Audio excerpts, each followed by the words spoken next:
Olá, muito boa noite. Começa agora o Sinapse ICL. Eu sou a Roberta Garcia. O meu pronome é ela, dela. Eu sou uma mulher preta, careca, lésbica. Hoje eu estou usando um vestido verde em homenagem ao Palmeiras, um coturno preto, uso óculos. Essa sou eu, César Calejão. Muito boa noite a você. Meu bebê lindo. Bom, eu sou o César, eu sou um homem branco, heterossexual, cis, não Tem é o isso? topetinho. Tenho um topetinho. E eu tô usando uma calça jeans, uma camiseta preta com estampa, né? Maravilhosa a apresentação inclusiva do Sinapse CL, porque hoje a gente vai receber o Pri Bertucci, que vai pintar na nossa tela agora. O Pri é artista social, educador e pesquisador da área de diversidade há mais de 2 décadas. Oi, Pri, boa noite, seja muito bem-vindo. Muito Oi, bem-vindo ao nosso Roberta. programa. Obrigada, um prazer estar aqui. Oi, César, boa noite. Boa noite, Pri. Prazer falar contigo. Vamos lá. Pri, eu te apresentei como educador e também pesquisador. Eu quero saber se eu acertei na minha introdução. Acertou, eu vou também dizer oi para quem está assistindo a gente. Eu sou Pri Bertucci, me identifico como uma pessoa não branca, como uma pessoa transgênero não binária, uso pronomes neutros, ele, dele, ou masculinos, ele, dele. Também sou uma pessoa PCD e também estou usando um óculos preto, uma camisa em tons de amarelo, vermelho e preto, e estou no fundo branco. Essa é a forma, vamos dizer, mais adequada e mais inclusiva que a gente pode se apresentar hoje em dia, quando a gente vai começar qualquer tipo de reunião, apresentação. Eu acho que tem mais uma que eu gosto de fazer, que é o que eu chamo de reconhecimento da terra, ou Land Acknowledgement, né? Muito conhecido na comunidade queer na Califórnia. Então eu reconheço as nações Maniçoba, Japiúba, Tupis, Guaranis e Carijós como sendo os povos que ocuparam essa terra onde eu estou hoje, como sendo os verdadeiros cuidadores da terra no passado, no presente e no futuro. Essa é uma parte que é tão importante a gente lembrar que terra a gente está hoje, que a gente está numa terra roubada e ocupada. Então, eu geralmente sugiro que a gente sempre faça isso que a gente fez aqui hoje e abra a conversa dizendo quem a gente é. E assim a gente pode fluir na conversa bem. Muito bom. Pri, vamos começar falando o básico aí para a gente, para nossa própria audiência. Conta para a gente o que é o papel de gênero e qual que é a diferença entre expressão de gênero e identidade de gênero? Essa é uma ótima pergunta, viu, César? Porque eu vejo que as pessoas estão se confundindo tanto nesse assunto, não só no Brasil, como no mundo inteiro. E eu acho que, às vezes, por falta de criarmos um senso de comunidade, onde esses termos sejam mais conversados, né? Na comunidade internacional eu vejo um pouco mais, no Brasil eu vejo pouco. Mas há uma confusão sobre o que é gênero, primeiramente, né? A confusão do que é sexo e gênero, ela realmente tem me assustado aí na última década de trabalho e pesquisa, de como esses nomes não são divididos e interpretados de forma correta. Quando eu falo gênero, quando você mesmo disse, a gente tem 2 aspectos, né? A expressão de gênero, que é como a gente está vestido, né? Rob está de vestido verde, você de camisa preta, eu com uma camisa, enfim, colorida. E alguns sinais desses representam o que se chama feminino, né? Então, o vestido é um código associado ao feminino. Vamos dizer, a gravata é um código associado ao masculino. A forma que eu falo, a forma que eu sento, se eu cruzo a perna, se eu abro a perna, algumas questões sociais, né, de papel, por exemplo. Então, a gente tem aí dentro da expressão, a gente fala papel / expressão de gênero, porque tem o papel. Então, qual que é o papel pensado socialmente para a mulher, qual o papel pensado socialmente para o homem? E aí isso é meio confundido, na verdade, com o que é masculino e feminino. Então, Em resumo, expressão de gênero é o como eu me visto e me comporto, né? Que é diferente da identidade de gênero. Quando eu falo de identidade, eu estou falando da placa-mãe que está aqui dentro do meu cérebro, aqui dentro da minha cabeça, né? Se tivesse uma placa-mãe, como eu me sinto comigo mesmo, né? Qual é a minha identidade genuína? E aí é uma busca constante, eu acho, né? E para mim também foi um processo. Eu sempre entender a minha identidade de gênero como pessoa trans não binária. Quando falamos de identidade, a gente tem homem, mulher e não binário. Ok? Então, identidade de gênero, homem, mulher e não binário. Expressão de gênero, masculino, feminino, andrógeno. Basicamente seria essa a diferença. Muito bom, Pri, muito bom. E olha só, recentemente viralizou um vídeo com mais de 1 milhão de views, né? De um influenciador que foi perguntar para famosos e não famosos, né? Qual era o pronome de cada um. Sim.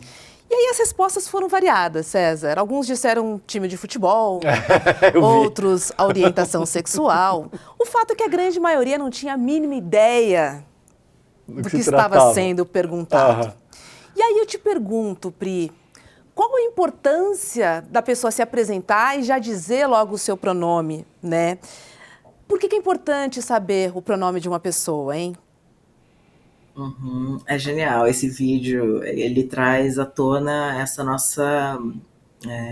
eu acho que a maioria das pessoas cis não questionam seu pronome. É óbvio que a maioria das pessoas que esse influencer perguntou eram pessoas cis, né? Uma pessoa trans vai saber te dizer corretamente, com certeza, qual que é seu pronome de gênero, porque ela precisa entender isso em algum momento, né? Quando ela passa por uma transição. A gente brinca que pessoas cis não sabem que são cis, né? Pessoas trans sempre sabem que são trans, porque a gente tem que questionar a nossa identidade e nomeá-la. A questão do pronome, eu acho que falta mesmo estudo da própria língua, né? As pessoas não saberem o que é um pronome de gênero, né? Um pronome nominal, é realmente um pouco preocupante, eu acho, né? Eu vejo até jornalistas errando em matérias, né? Então, acho que a internet está infestada de informações sobre esse assunto, sobre o que é gênero, ou linguagem, né, inclusiva de gênero, bastante distorcida.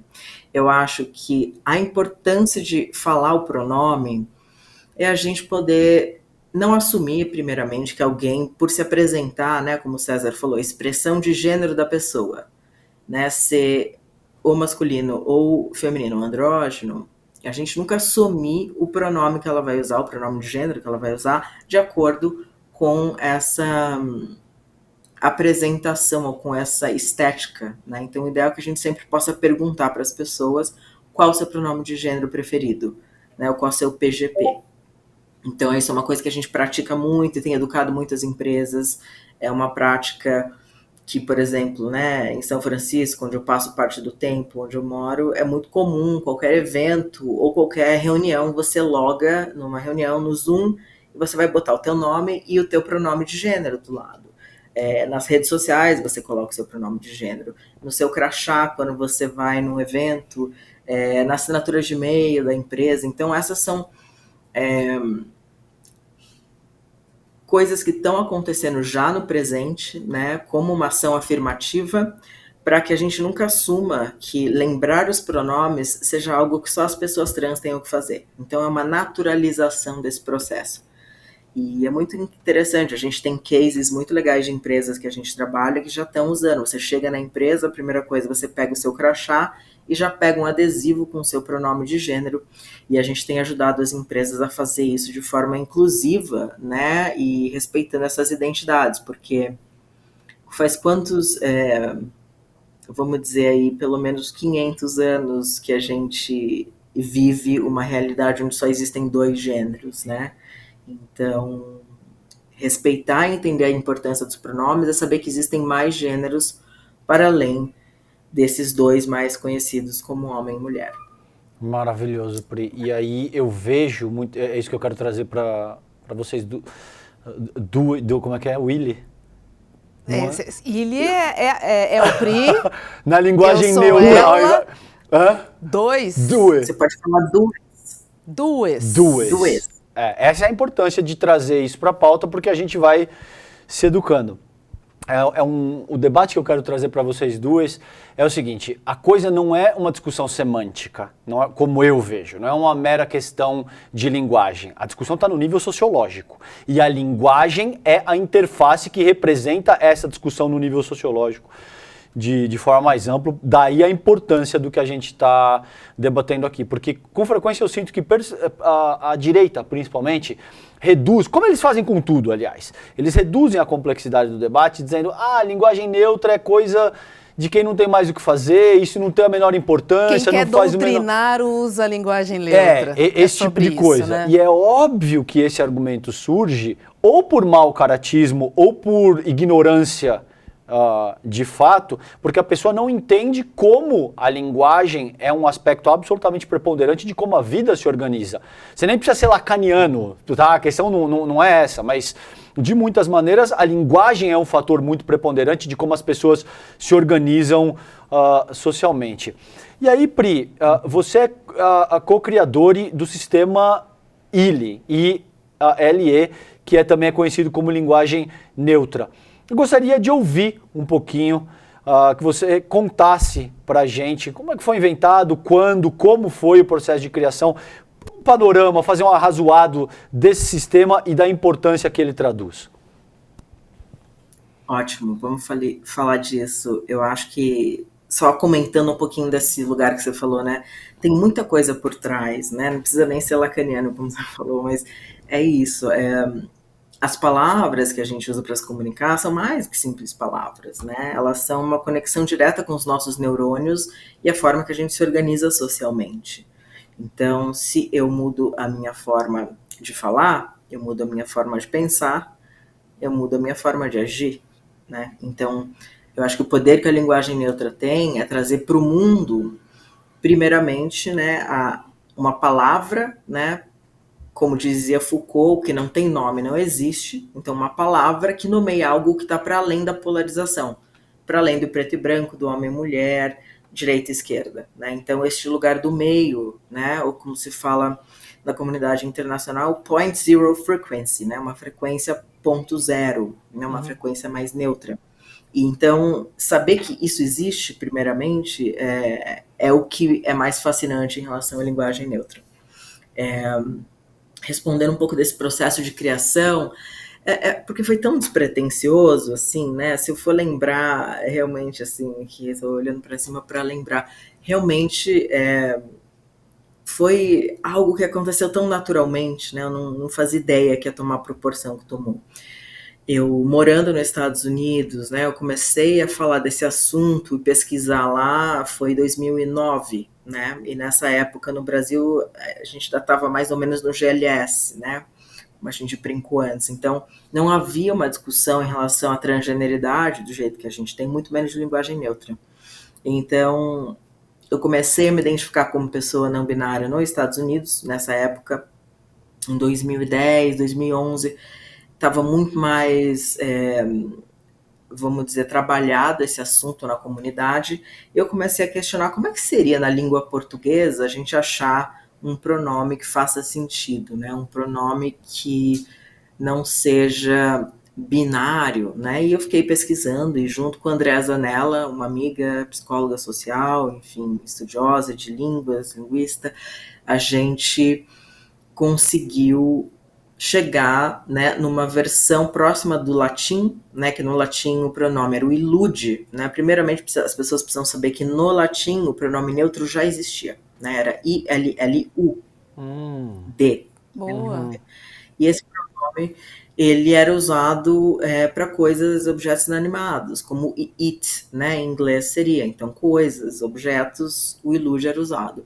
Então, com base na criação do ilude se cria o ile, de novo, começando com I, né, no início, L, e aí a gente sugere a terminação do E, não só no pronome, mas na palavra. Então, a desinência E seria a forma ideal para português, vamos dizer assim, funcionar gramaticalmente. Existe uma matemática das palavras, vamos dizer assim, então pensando nessa forma gramatical e de que forma, não só na escrita, mas como flexionar tudo isso, né, na própria dicção de que se fala língua portuguesa.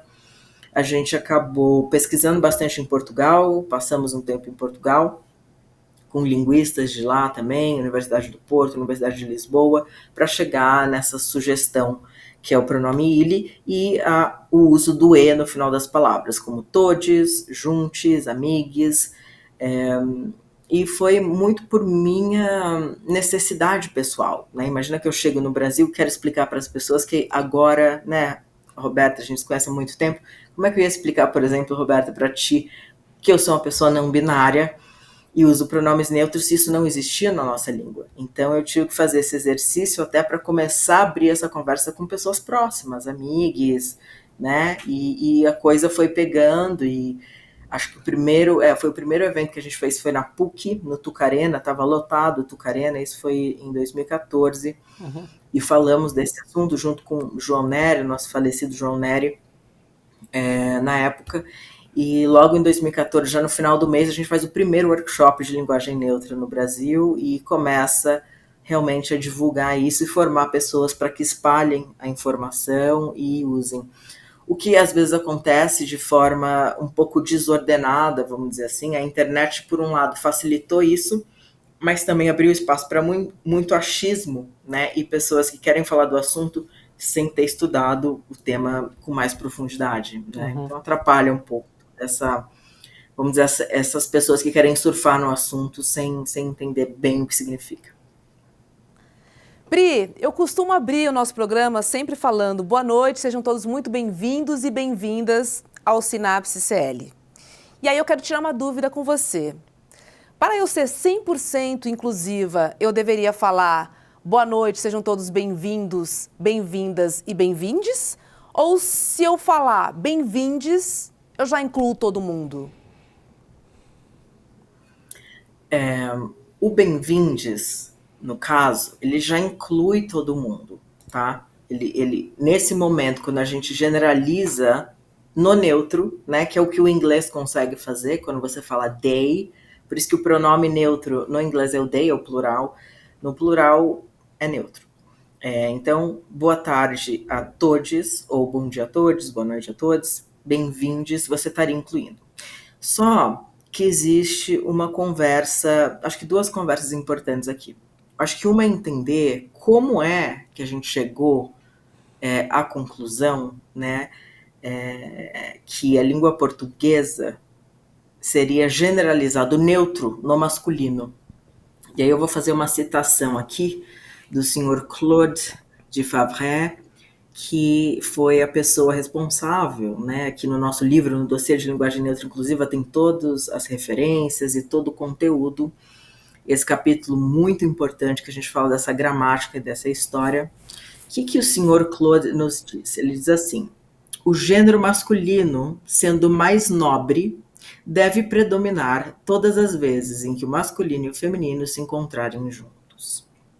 Isso aqui está no livro dele, na página 1647, onde foi baseado, né, a ideia de que eles seria inclusivo tanto para elas ou eles, né, que a gente não tinha nome nessa época, mas que o eles incluiria.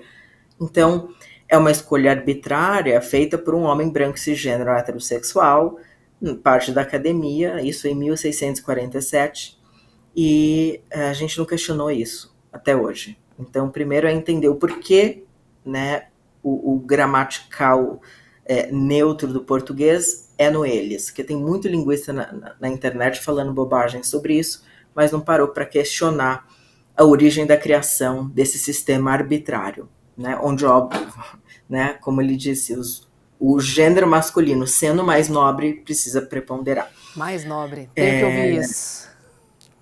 Exato. Essa ideia de 1647, a gente segue ela até hoje. Então, acho que primeiro as pessoas nem sabem disso ou questionam.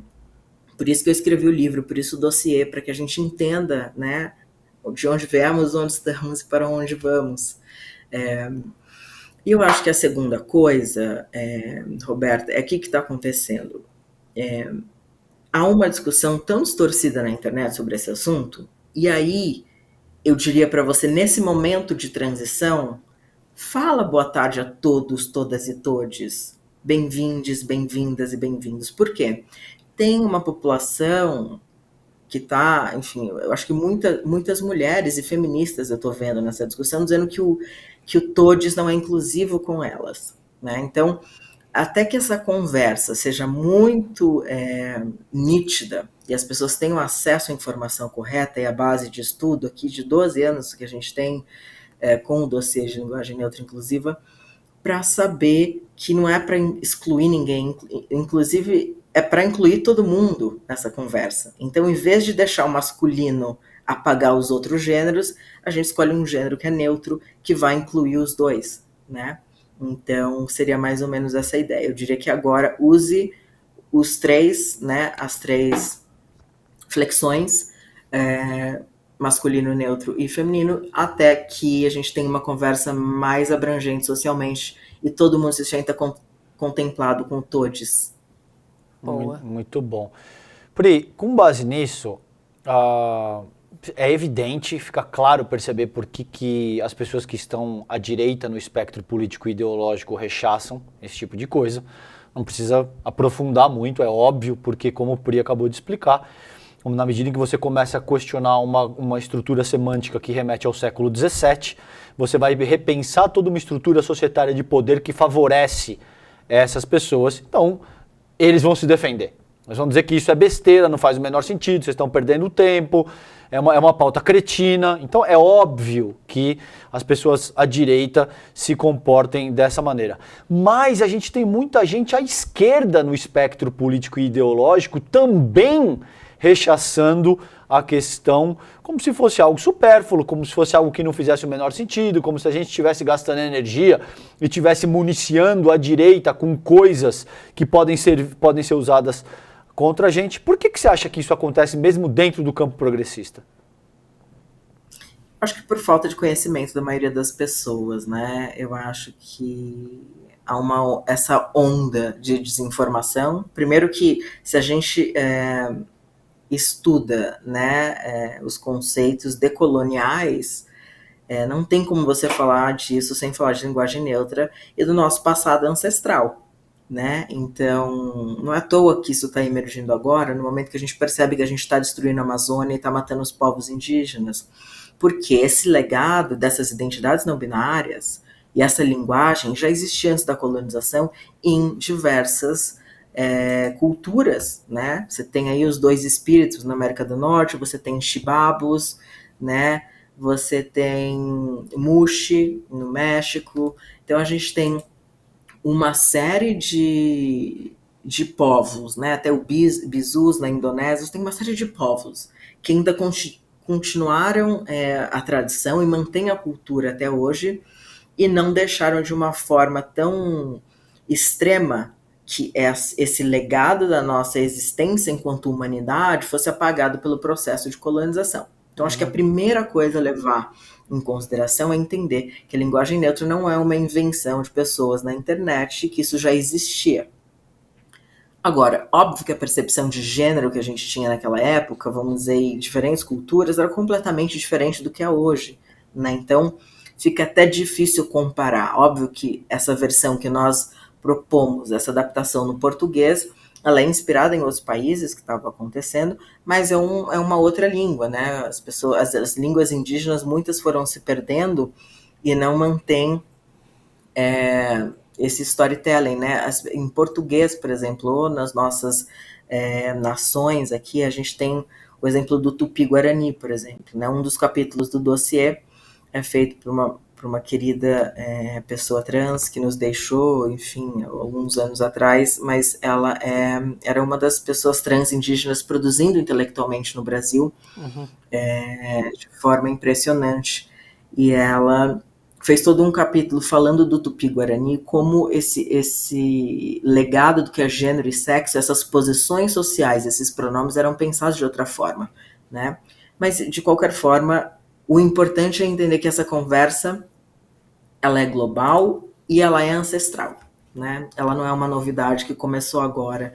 Eu acho que é por isso que incomoda tanto, sabe, César? Acho que é por isso que incomoda tanto, porque a gente vai ter que falar dos grupos minorizados e da colonização para levar essa pauta. Então eu convoco aqui sim o movimento feminista, sim o movimento negro, né? Sim o movimento de pessoas de grupos minorizados para se juntarem minimamente ao estudo, né? E esse legado que a gente está deixando aqui na internet, em publicações, e com muita referência de quem começou os estudos sobre esse assunto no mundo, que foram os nossos ancestrais. É muito importante a gente olhar e pensar sempre na inclusão, César, fazer um paralelo muito simples, né? Para as pessoas entenderem como é importante você chamar as pessoas da maneira que elas se veem, Sim. né? Imagina uma rodinha com 5 pessoas, né? E tem uma pessoa ali que você não se dirige a ela, porque simplesmente você não chamou, né? Então imagina que a gente conversando, e o César longe da roda, eu e o Pri aqui só trocando ideia, porque você não foi chamado. Então, assim, essa história de modinha cai completamente, César. É um exemplo tão simples que mostra a importância da inclusão. Boa. Se você quer conversar com todo mundo, você precisa chamar essas pessoas para si, né? Ô, Pri, ainda pode ser muito difícil para algumas pessoas, e eu me incluo, né, nessa turma, usar a linguagem neutra, né? Será então que, como iniciativa, seria legal a gente fazer o exercício de usar palavras que não marquem gênero, por exemplo, gente, pessoas? Será que dessa forma não seria ali um exercício inicial para eu ter uma linguagem mais inclusiva? Eu acho que é isso que tem acontecido na internet. Eu acho que as pessoas que se aventuram a falar sobre esse assunto estão desinformando, porque aí a gente precisa entender a diferença do que é a linguagem neutra e inclusiva. A linguagem neutra, né, é o que se propõe a usar a desinência E no final, e foi isso que nós trouxemos para o Brasil com o sistema ILE. Agora, a linguagem inclusiva, que é o que você está propondo, que é usar pessoas ou gente, né? Então, em vez de dizer boa tarde a todos, eu vou dizer boa tarde a todas as pessoas. Isso existe há décadas, né? Desde Simone de Beauvoir já se questionava por que a gente generaliza, né, a língua no masculino. Então, a linguagem inclusiva, ela é usada dessa forma. Eu não preciso usar a desinência e eu só mudo o meu jeito de falar, né? Então, em vez de falar os diretores estão na sala, você fala a comissão da diretoria está na sala, né? Então esse é o jeito de fazer a linguagem inclusiva. A linguagem neutra é o todes, é o juntes, é o amigues, é respeitar o pronome ele, né? Agora, vai chegar um momento que usar só a linguagem inclusiva, ela não dá conta de salientar que existe pessoas não binárias, né? Porque as pessoas acabam fazendo esse shortcut. Deixa eu usar a linguagem inclusiva e não usar a neutra porque é muito difícil. Mas você acaba sendo transfóbico se você escolhe só a inclusiva. O que está acontecendo hoje? Esse entendimento está começando a pelo menos fazer parte do ambiente corporativo, e aí a gente tem educado empresas, né, workshops com jornalistas que a gente tem feito, de usar as duas linguagens combinadas. Então, dá para a gente colocar um todas as pessoas de vez em quando, dá para colocar um todes, né? Dá para eu, em vez de falar diretories, né, que seria o plural, que soa, as pessoas podem soar, né, nossa, que diferente, diretories, né? Ou falar, em vez de dois ou duas, né, como a gente fez agora há pouco, você usar a linguagem inclusiva. Então, ela funciona nesse momento de transição, mas eu acho importante que o reconhecimento de pessoas não binárias aconteça, porque a inclusiva ela não vai exatamente nomear e reconhecer que, para além do binário, existe mais um outro gênero, né, que é o gênero não binário, que está sendo deixado fora da equação. Como você falou, tá uma rodinha de pessoas conversando, tem sempre uma pessoa fora. E se, né, eu me reconheço dentro desse lugar, por exemplo, quando eu vou em palestras. Recentemente eu estava numa palestra assistindo um congresso e todos os dados apresentados, né, e toda a linguagem era sempre binária, era boa tarde a todos e todas, né, e era dados muito específicos da nossa sociedade, o recorte é sempre o mesmo, né, o recorte é homens e mulheres são assim ou assado, né, homens e mulheres são assim ou assado. E as pessoas não binárias, né, como é que a gente está nessa população, como é que a gente faz parte da pesquisa? Então, a gente se sente invisível, né? A gente se sente invisível quando a nossa identidade não é nomeada, né? Então, por isso a linguagem neutra também é importante, não só a inclusiva. E é isso, acho que falta estudo, falta discernimento, por isso a gente criou todo esse conteúdo, todo esse material. Você pode checar muito desse conteúdo e baixar os PDFs no nosso site, é sexbox.com, 2S e 2Bs, né? SSEX, BBOX. Tem muito material para você baixar e estudar sobre esse assunto de forma com mais propriedade e referências de pesquisa, porque a internet está cheia de achismo e as pessoas estão literalmente confundindo o que é linguagem inclusiva com linguagem neutra, e vale dizer, com comunicação inclusiva, né? Que seria um termo guarda-chuva, onde a linguagem neutra inclusiva está incluída, mas você inclui outros aspectos como linguagem não sexista, né? Linguagem que evita marcar as questões raciais, as questões de pessoas com deficiência, mulheres, né? Então,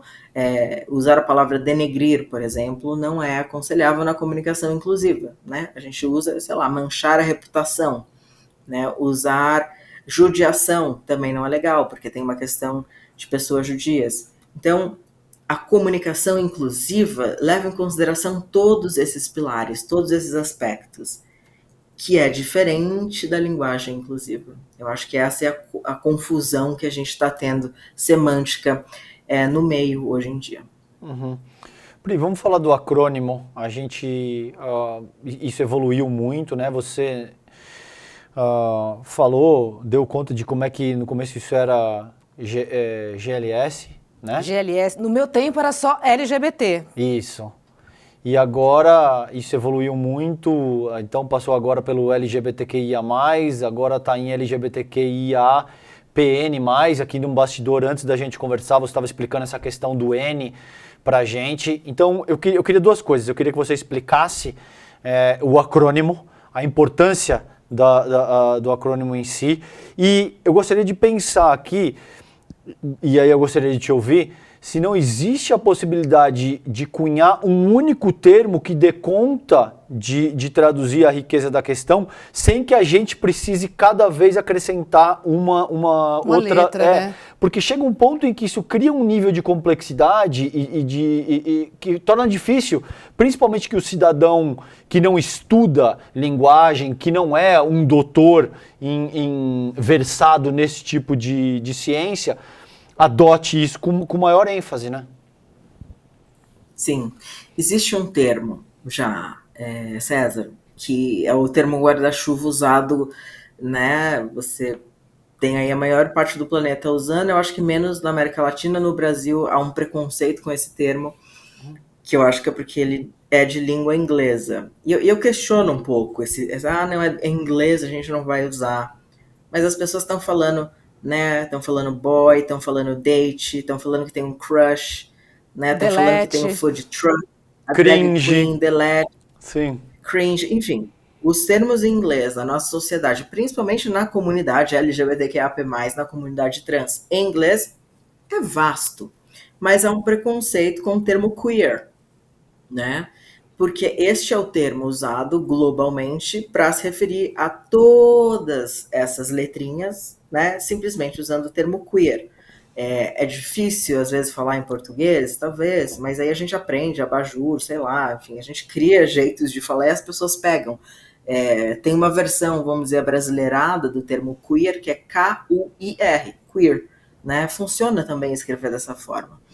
Agora, o termo queer, ele é usado como um termo guarda-chuva para o LGBTQIAP+, né? Você não fala comunidade LGBTQIAP+, em a maioria dos lugares do mundo. A maioria fala queer community, comunidade queer. Por quê? O queer ele é oposto ao cis-heteropatriarcado. Então, tudo que é oposto ao cis-heteropatriarcado literalmente entra dentro da letra Q de queer. Agora, queer é uma palavra polissêmica, né? Ela tem vários sentidos. E eu acho que é isso que está faltando aqui no Brasil, né? Porque no Brasil só chegou a teoria queer. E ela é um tanto limitada para traduzir o que se tornou a cultura queer mundial e o que se tornou o movimento queer global, né? Então, se chega no Brasil uma versão academicista disso, né? Enfim, gosto do trabalho de Judith Butler, deixa eu corrigir aqui, enfim, gosto do trabalho de Judith Butler, lançamos inclusive aqui no Brasil, né, um manifesto contrasexual de Paul Preciado, em 2014, mas eu acho que falta a gente entender a possibilidade que o queer nos traz quando a gente fala desse termo guarda-chuva aí para todas as letrinhas. Boa. Vou que você falar um falasse pouquinho das do letrinhas. Também queria que você falasse das letrinhas depois, por favor. Boa. Vou falar. Vou começar pelo queer, só para explicar que a gente já está falando disso, que o queer também significa não binariedade na sigla, né? Ele na sigla significa tanto uma orientação afetivo-sexual, que ele está ali meio como bissexual ou pansexual, as pessoas usam queer para dizer que elas gostam de todos os gêneros, ou como identidade de gênero, que é a mesma coisa que não binário, que é gender queer ou gênero queer, é o não binário. E eu acho que por falta desse conhecimento quiseram colocar o N no final da sigla, né? Que eu acho que não tem que existir. Eu acho que o N não tem que estar lá porque ele já está no Q, inclusive está no T, né? De trans, que eu acho que vale a pena a gente falar o que é trans e o que é cis, porque as pessoas ainda estão muito confusas em relação a esses termos. Mas vamos falar das letrinhas. Então, o L, né?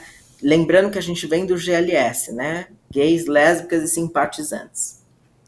Em um determinado momento da história, há uma sugestão, se eu não me engano foi em 2008, que foi sugerida, primeiro ficou, depois do GLS, a gente teve GLBT, e aí eu acho que foi em 2008, numa reunião em Brasília, que decidiram botar o L na frente do G, já que as lésbicas são mais invisibilizadas. Então ficou LGBTQIA+. O L, lésbicas, G, gays, B, bissexuais, o T é de transgênero, travestis e transexuais, o Q de queer, o I de intersexo, o A de assexuais e o P de pansexuais. O mais são para outras identidades e orientações ainda não reivindicadas que não estejam na sigla. E aí vale dizer que a sigla ela tem as identidades e orientações afetivo-sexuais e condições, vamos dizer assim, mais predominantes. Por exemplo, assexuais. Vamos explicar rapidamente o que é assexuais, né? A gente teve aí novelas recentemente da Globo, onde tinham personagens assexuais, que são pessoas que não necessariamente sentem atração sexual, né, por outras pessoas da forma convencional, da forma que a gente foi treinado socialmente. Só que dentro da sexualidade, a gente tem o que se chama de zona cinza, né? Então temos um monte de variações. Temos sapiosexuais, autossexuais, demissexuais, né? Uma variedade de pessoas assexuais. Algumas sentem atração sexual quando estão apaixonadas, outras sentem quando não estão apaixonadas. Na sigla a gente só coloca o A. Eu não vou colocar sapiosexual, autossexual, demissexual, senão teria que colocar ainda mais letras, entende, César? Sim. Não faz sentido colocar subcategorias. Sim. Por isso, o T e o Q contemplam o N do não binário. Então é basicamente essa sigla que a gente tem hoje com... Peraí, eu vou refazer essa parte. Atualmente, em Nova York, a gente teve a comemoração aí dos 50 anos de Stonewall, alguns anos atrás, e oficialmente está se usando a sigla LGBTQIA+, até o A, né? Então é reconhecido internacionalmente até o A, porque a importância de dizer que pessoas queer, intersexo e assexuais existem, né? Senão a gente não tem uma conversa um pouco mais complexa em relação a quem somos, né? E como a gente se representa dentro do que as pessoas chamam de sopa de letrinha, vamos dizer assim. Então a gente pode falar LGBTQIA+, que estamos contemplando todes, todas e todos, Pri? Eu acho que sim. Até agora eu acho que tá sendo bastante inclusivo. Até o A. O P é uma provocação que a gente fez. Acho que vale dizer que fomos nós do Instituto Sexbox que em 2014, 2015, trouxemos para o Brasil a sigla estendida, né? Porque aqui não se falava o QIAP+. Então eu digo, gente, é minha culpa. Vocês não gostam dessa letrinha, é nossa culpa. A gente trouxe essas pessoas de várias partes do mundo para discutir no Brasil e foi recebido de uma forma ruim. Imagina que hoje ainda é, mas naquela época pouca gente da comunidade falou, vamos usar, realmente vamos mudar. Não, né? Foram uns 3 ou 4 anos até que começasse a pegar essa sigla. E a gente bateu nessa tecla porque começamos a discutir a intersexualidade, a sexualidade e a não binariedade no Brasil. Então esse é um pouco do nosso pioneirismo também, e nomear isso, né? Como eu disse antes, o que não tem nome não existe. Então até que todas essas identidades, orientações e condições sejam nomeadas, a gente vai ter, sejam reconhecidas, né? A gente vai ter que nomear cada uma delas. Muito bom, muito bom. No Sinapse de hoje a gente conversou com o Pri Bertucci, né, que é artista social, educador e também pesquisador da área de diversidade, que deu uma aula aqui pra gente, muito importante para nossa audiência, para que a gente se coloque, né, de uma maneira mais adequada e entenda, né, a importância e aquela palavrinha-chave que a gente fala que é empatia, né? Considerar, né, todas as pessoas, todes, para que a gente possa dialogar de verdade. E eu acho que o que fica claro aqui é que a gente não tratou de linguagem única e exclusivamente. A gente tratou de uma questão sociológica de primeira grandeza, que é um novo mundo que surge, que a gente quer construir, no qual todo mundo se sinta acolhido, no qual todo mundo se sinta representado e que tenha espaço legítimo para absolutamente todo mundo. É isso que está em jogo. Isso é democracia, né? Em última análise, é isso. Senão, não existe. É isso aí. Pri Bertucci, que bom rever você, que bom conversar com você. Obrigada, viu, pela aula hoje aqui no Sinapse. Prazer foi meu de estar com vocês, espero que tenham aproveitado aí o pessoal que ouviu a gente hoje. Bastante. Beijo, Pri. Um beijo pra você, na bochecha. Tchau. Tchau. Bacana, né, muito legal. César? A gente sempre fala que tem uma aula no Sinapse.